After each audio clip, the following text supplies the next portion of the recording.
You know that feeling when you're walking through a park at night and suddenly you realize you're the only one there?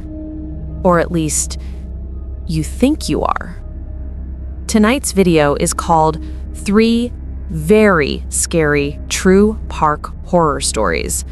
These aren't stories about haunted houses or dark forests.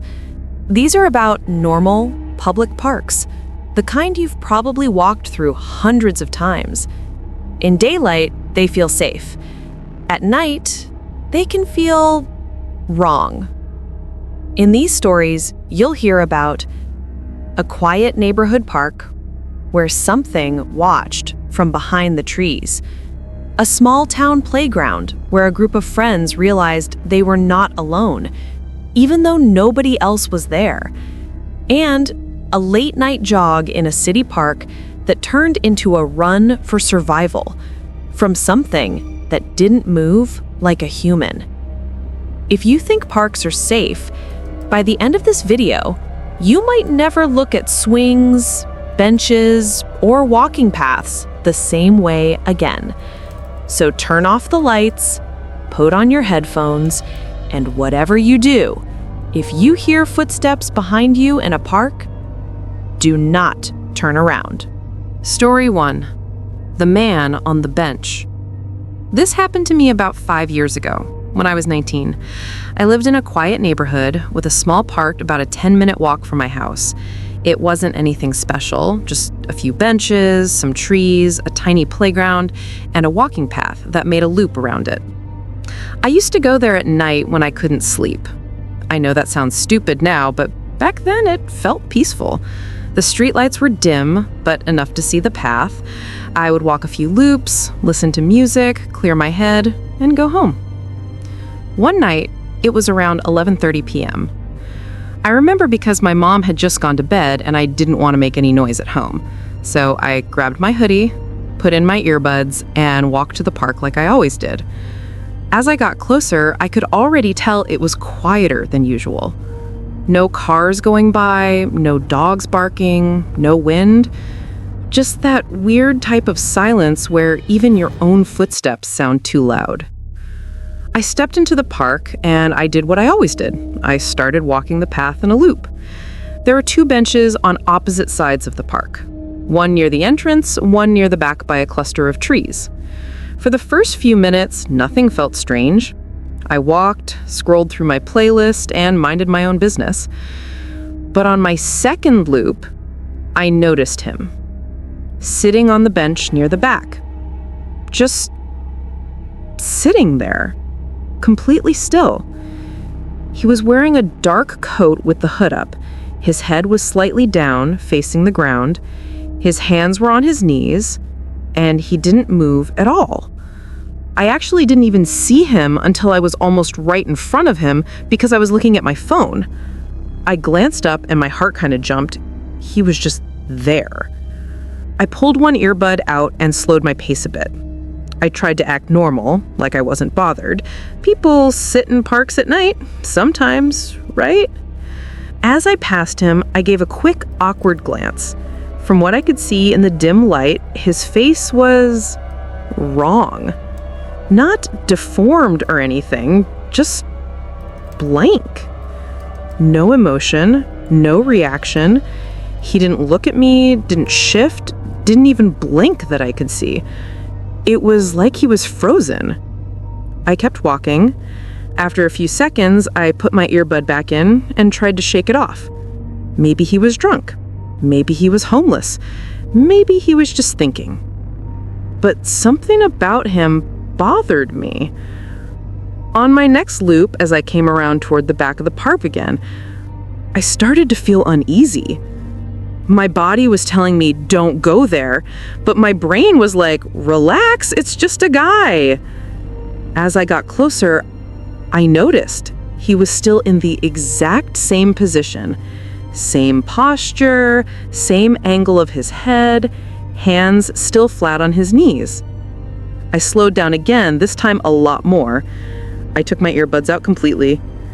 That's when I realized something that made my skin crawl. I couldn't hear him breathing. Now, normally you wouldn't notice something like that, but the park was dead silent. I was close enough that if he was breathing heavily or sniffing or shifting, I would have heard something, but there was nothing, not a sound from him. My footsteps seemed loud to me, crunching on bits of gravel. I tried not to look directly at him, but my eyes kept getting pulled back. He was still sitting the exact same way. No change. I walked past him again, heart pounding. I decided that after this loop, I would leave. The peace I usually felt was gone. I felt like I was being stupid staying there. But I made one more loop. Habit, I guess. This time, as I approached the back of the park, I could feel something was off before I even saw the bench. You know that feeling when you just know something is wrong? I rounded the corner and looked toward the bench. He wasn't there. The bench was empty. For a second, I actually felt relieved. I thought, okay, he left, I'm fine. But then my relief turned into actual fear when I realized I didn't hear him walk away. The park is surrounded by crunching gravel and dry leaves. If he had stood up and walked off, I would have heard something. But I never did. I told myself to stop overthinking and just leave. I was about halfway between the empty bench and the exit now. I took my phone out to text my friend something like, "I'm freaking myself out in the park, LOL," just to feel less alone. That's when I heard it. From behind me. Very close behind me. A single, slow, dragging step on the gravel. Crunch. Every hair on my body stood up. My heart dropped into my stomach. I didn't turn around right away. I couldn't. My brain was scrambling. Maybe it's someone else. Maybe it's a dog. Maybe it's my imagination. Then I heard another step. Crunch. This one sounded heavy, like the person putting their foot down was lean but strong. Not a child, not light. I forced myself to turn my head just a little, like a nervous glance over my shoulder. He was right behind me. The same man from the bench, only now he was standing, and he was much closer than I thought anyone could have gotten without me hearing sooner. He was taller than I expected, too. His hood still covered most of his face, but I could see his mouth. His lips were slightly parted, like he was breathing, but no sound was coming out. I froze. I couldn't even pretend to be calm anymore. Hey, I managed to say, my voice shaking. He didn't reply. Not a word, not a nod, nothing. He just stared at me from under that hood, his body angled forward a little, like he was about to walk right into me. I stepped to the side to create distance. He stepped in the same direction, like he was purposely blocking my path. "Nope," I said out loud without thinking. Then I turned and started walking quickly toward the exit. I didn't run. I didn't want to look like prey, but my legs felt rubbery. Behind me, I heard his footsteps. Slow, not running, not trying to catch up. Just following me. Crunch. Crunch. Crunch. I tried to act like I didn't notice. I pulled my phone out and pretended I was on a call, hoping it would make him back off. "Yeah, I'm almost home," I said loudly, even though no one was on the other end. "Yeah, I see you. I'm like 2 minutes away." The footsteps didn't stop. I reached the sidewalk outside the park and turned left toward my street. This was the part that scared me the most. He left the park too. He could have stayed inside. He could have gone the other way, but he walked out right after me, still at that slow pace. I was done pretending at this point. I hit record on my phone's voice memo app and held it in my hand. If something happened, at least there would be some evidence. I picked up my pace, basically speed walking now. My house wasn't far. But when you're terrified, every step feels like a mile. When I turned onto my street, I finally glanced back fully. He was standing at the corner, just standing. He hadn't turned. He hadn't followed me all the way down. He was just watching. Under the yellow streetlight, his hood still hid most of his face. But I swear, I could feel his eyes on me. I rushed up to my front door, fumbled with my keys, and slammed the door behind me. I locked it, then double-checked, then looked through the small window beside it. He was gone. No slow walking away, no turning the corner, just gone. I didn't sleep that night. I played back the audio on my phone.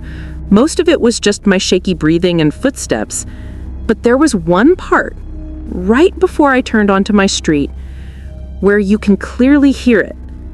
My footsteps, his footsteps behind me, and then, just for a second, a low whisper right into my microphone. So close it sounded like it was inside my ear. Just one word. Stay. I never went to that park alone at night again. Story 2. The playground lights. This happened to my older cousin, Jason, and 2 of his friends when they were in high school. Our town had this park that everyone used to hang out at. It had a basketball court, a small playground, some picnic tables, and a big open field. The creepy part was the playground lights. They were on a motion sensor, but the sensor was messed up.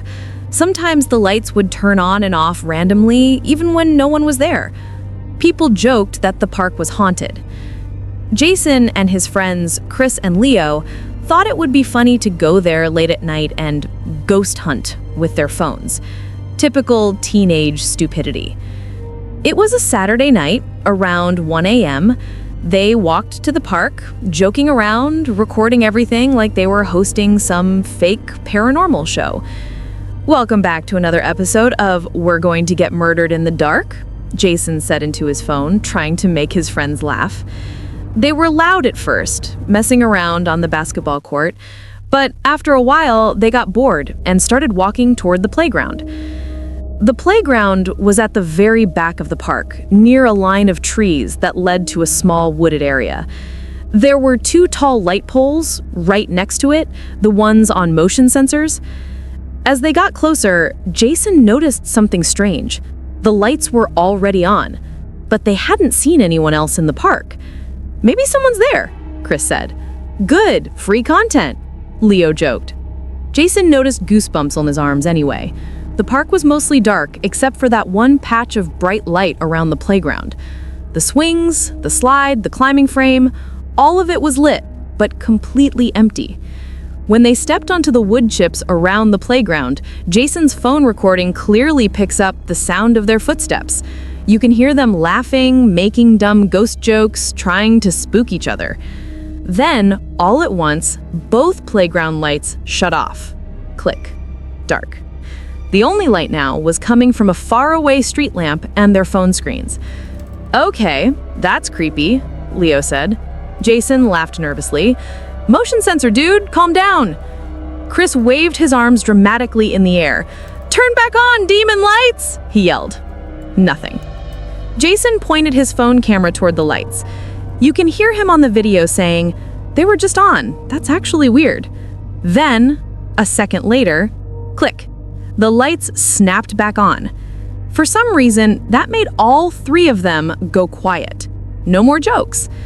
Because this time the lights didn't just turn on, the swings were moving. Not a little, not like a gentle breeze. They were moving like someone had just been sitting on them and jumped off. Both of them. The chains creaked slightly as the swings went forward and back. Forward and back. There was no wind. No one else there. Did you see that? Leo whispered. It could be the wind, Chris said, but his voice sounded uncertain. Jason walked a little closer, holding his phone up. In the video, you can see the swings moving. You can also hear Jason breathing a bit heavier. He says, "There's no wind, man. Look at the trees." The trees in the background are completely still.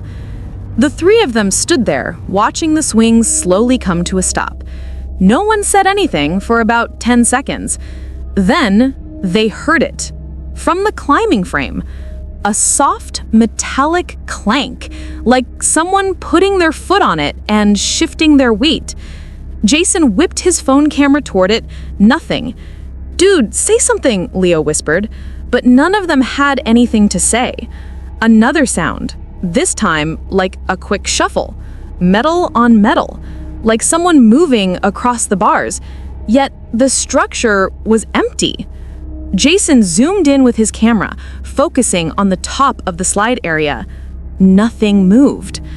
"Okay, I don't like this," Chris muttered. Leo tried to laugh it off. "We're freaking ourselves out. I'm gonna sit on the swing, prove it's nothing." He started walking toward the swings. As he did, one of the lights flickered. Just once, like a quick blink. Leo stopped. "Did you see that?" "Yes, and I think that's our sign to leave," Jason said.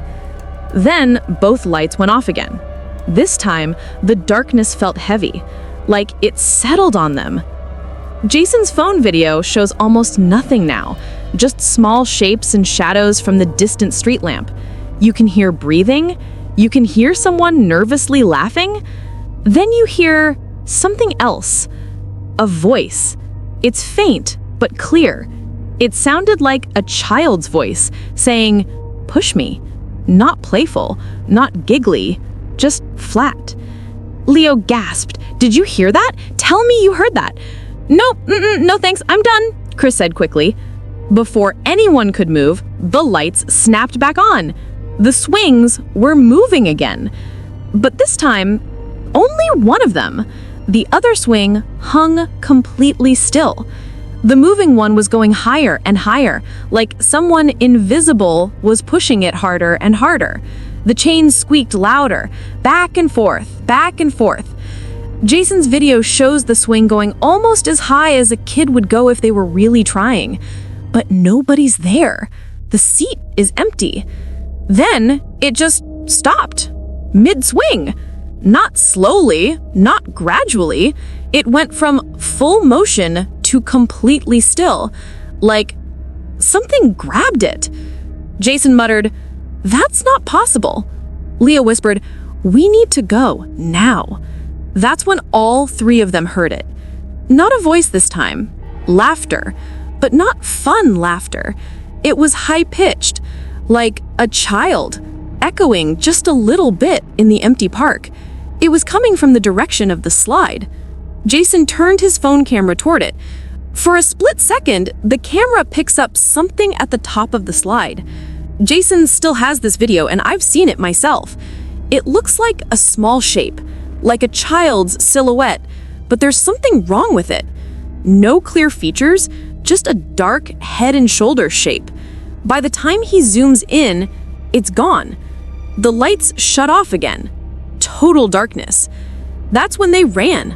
All three of them. You can hear their footfalls pounding on the wood chips, then on the pavement, then their heavy breathing as they sprint out of the park. They didn't stop until they were halfway down the main road. When they finally slowed down, Leo said between breaths, "Tell me you got that. Tell me you got that on camera." Jason checked his phone. The last few seconds of the recording were corrupted. The video freezes right before the silhouette on the slide becomes clear. Then it skips to them running and breathing heavily. No audio of the laugh, nothing. They all swore they heard it though. They all saw the swing stop midair. They all saw something at the top of the slide. Jason hasn't gone back to that park at night since, and to this day, when he drives past it, he said sometimes the playground lights are on, but the park is empty. At least, it looks empty. Story 3. The Jogger in the Park. I'm a 26-year-old guy, and this happened last year. I'm not easily scared, and I'm not the type to believe in ghosts. But what I saw that night, I still don't have an explanation for. I live in a city with a big public park that has a running path. It's pretty popular even at night because there are streetlights and people jogging after work. I usually went around 9 or 10 p.m. There were always at least a few other joggers, dog walkers, or couples sitting on benches. One week, I had a really stressful time at work and ended up staying late almost every night. So by the time I got to the park, it was closer to 11:30 p.m. That night, the park was almost empty. I remember checking my watch as I started my run, 11:26 p.m. The air was cool, and the lights along the path created those long, stretched shadows across the ground. I started jogging my usual loop. Music in my ears, mind on autopilot. About 5 minutes in, I noticed something strange. Every few seconds, I felt like someone was right behind me, like another runner was about to pass. But when I glanced over my shoulder, no one was there. I figured I was just paranoid from all the stress. I tried to focus on my breathing, counting the rhythm in my head. Left, right, left, right. The path curved around a small lake in the middle of the park. On the far side of the lake, there were fewer lights. That's where it always felt a bit creepy, even on normal nights. As I got closer to that darker side, I finally noticed someone. Up ahead, maybe 50 or 60 feet in front of me, there was another jogger. At first, I actually felt relieved. I wasn't alone out there. It looked like a man, wearing dark running clothes, moving at a steady pace. His head was slightly down, arms pumping lightly. I slowed my pace a tiny bit, just to keep some distance. I didn't want to run right beside a stranger, but it was nice having another person in view. Then I realized something. The jogger's movements were off. His arms and legs were moving in a normal running motion, but his body seemed almost too stiff. Like his upper body didn't sway much, his head didn't turn, he didn't check his phone or look around, not even once. Just straight forward. Perfectly straight. I watched him closely as we moved around the curve of the lake. He passed under a streetlight, and for a second, his whole body was lit up. That's when I got my first good look at him. He didn't look like he had a face. I know that sounds insane, but from where I was, his face looked blurred. Not like motion blur, more like someone took an eraser to it. No eyes, no mouth, no nose, just skin. I actually stopped running for a second and yanked one earbud out. I thought maybe my eyes were playing tricks on me or my contacts were dry. But when I looked again, he was farther ahead, back in the darker part of the path. I almost convinced myself I imagined it. People wear masks sometimes. Maybe it was a runner's mask or a scarf or something. I started jogging again, trying to shake off the chill crawling up my spine. As I rounded another curve, I lost sight of him for just a moment behind some trees. When I emerged from the curve, he was gone. The path was straight and open from there. No side paths, no turnoffs, just a long stretch following the lake. I looked around. No runner, no one. That's when the uncomfortable feeling came back. Only worse. Because now, instead of feeling like someone was ahead of me, I felt like someone was right behind me. I slowed down again and pretended to tie my shoes so I could look around without looking too paranoid. There was no one behind me. The path stretched out, empty in both directions. I decided to cut my run short and take a side path that led toward the park exit. No more late-night runs, I told myself. As I turned onto the side path, I passed under a flickering streetlight. It buzzed quietly above me. The path here went between tall trees, and the shadows were deep and long. I picked up my pace, wanting to get out of there. Then, up ahead, under the next light, the jogger was there. The same one. Same clothes, same stiff posture. He was standing perfectly still this time, not running, just standing in the middle of the path, facing away from me. I stopped dead in my tracks. Fear hit me like a wave. There was no way he could have gotten there that fast, especially without passing me, and there were no other paths that he could have taken to cut in front. It was like he had just appeared there. "Hey," I called out, my voice sounding smaller than I wanted. No response. He didn't move. At that moment, the streetlight above him flickered. On, off, on. Every time it flashed, his shadow stretched and shrunk on the pavement behind him. He still didn't move. Something in my brain screamed at me not to get any closer. So instead, I took a few slow steps backward. The gravel under my shoes crunched softly. That's when he moved. Not slowly, not like a normal person turning around. His head snapped to the side in this weird, jerky motion, like someone skipping frames in a video. 1 second he was facing away, the next, his head was twisted halfway toward me. The rest of his body stayed perfectly still.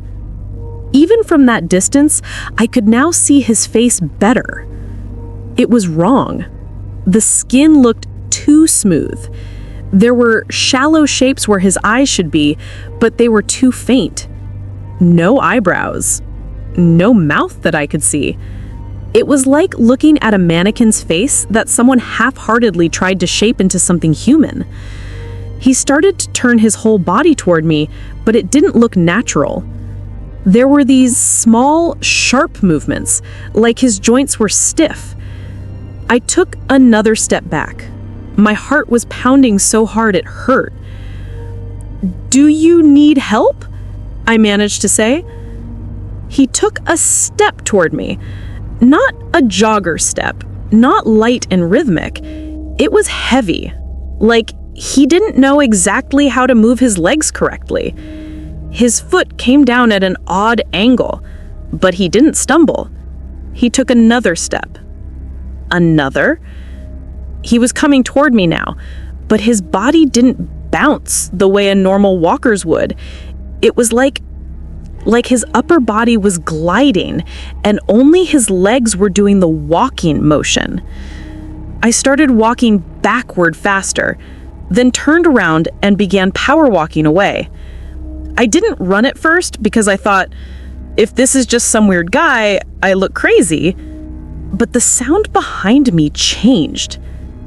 I could hear him now. Not breathing hard, not panting, just the sound of his feet. They didn't hit the ground like normal footsteps. It was almost like a dragging sound, mixed with something wet. I finally broke and started to run. I've never run that fast in my life. I was sprinting, my lungs burning, my legs shaking. The path curved again, and I cut across the grass to save time and reach the main road faster. I didn't look back. I didn't want to see how close he was. I burst out of the park and onto the sidewalk near the street.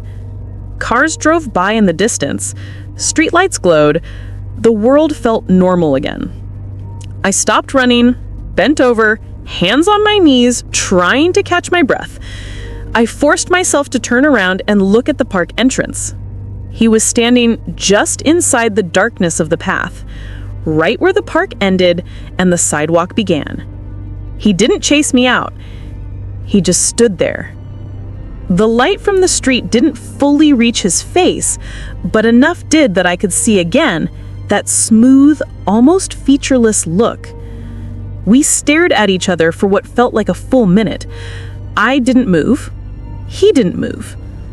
Then, Without turning around, he stepped backward. 1 step, 2 steps, 3, until he disappeared into the dark between the trees. The next day, I went back to the park. During the day, I even walked the same loop, just to prove to myself that it was all in my head. Everything looked normal. Kids playing, people walking dogs, runners, laughter.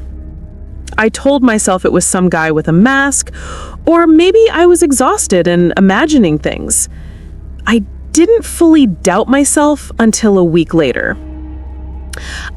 If you made it this far, you might think twice before walking through a park at night again. These were 3 very scary true park horror stories.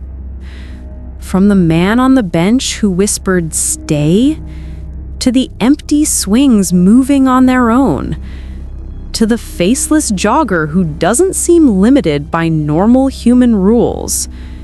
Parks might not be as innocent as they look. Which story scared you the most? Comment below and subscribe for more true horror stories.